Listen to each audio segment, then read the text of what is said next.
Katika anga la jiji la Qom, mbele ya hadhira iliyokusanyika kwa heshima ya mashujaa waliotoa maisha yao, Brigedia Jenerali Abu Farzi Shekaj, msemaji wa jeshi la wananchi wa Iran, alisimama kwa msimamo thabiti, huku sauti yake ikijaa uthabiti wa kijeshi, lakini pia uzito wa historia na damu ya mashahidi. Alitangaza bila kusita kwamba Jamhuri ya Kiislamu ya Iran haitasubiri ruhusa ya taifa lolote katika kujenga vifaa vya kisasa vya ulinzi, kwani Iran ni sehemu ya kulinda usalama wa taifa na uhuru ni jukumu la lazima, sio ombi.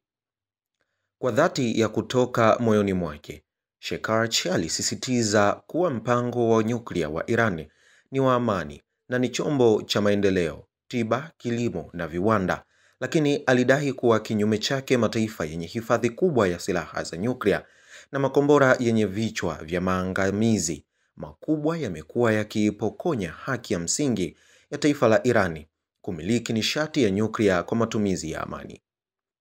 Na hapa namnukuu, "Je, ni busara kweli?"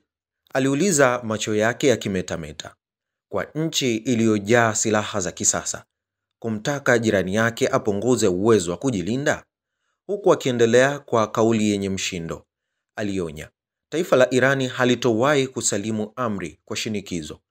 Kwao mafanikio ya kiteknolojia ni urithi wa mashujaa elfu waliotoa uhai wao kwa ajili ya maendeleo ya taifa, alisema shujaa huyo. Shekaj aliweka msisitizo pia juu ya umoja wa ndani, huku akionya kwamba ufa mdogo wa mshikamano huwapa maadui ujasiri wa kuendeleza njama zao. Hapo ndipo ukataji vita, lakini mashambulizi ya kifikra na kimaadili yanalenga kuathiri akili za vijana na familia, akisema, "Hatuwezi kuruhusu utamaduni wa kigeni kuharibu mfumo wetu wa elimu na maisha ya familia zetu." Mwisho wa kunukuu. Aliporejea kumbukumbu za siku 12 za vita vilivyochochewa na Israeli, msemaji huyo wa kijeshi alieleza namna ambavyo taifa la Irani liliongozwa na kiongozi wa mapinduzi wa Kiislamu lilisimama kidete na kufifisha njama za kulenga mgawanyiko wa ndani. Akiendelea kuzungumza, Shekaj aliwatambua mashujaa wa vikosi vya anga na makombora vya kikosi cha walinzi wa mapinduzi ya Kiislamu, akiwapongeza kwa jinsi walivyoweza kunasa vitisho na kujibu uchokozi.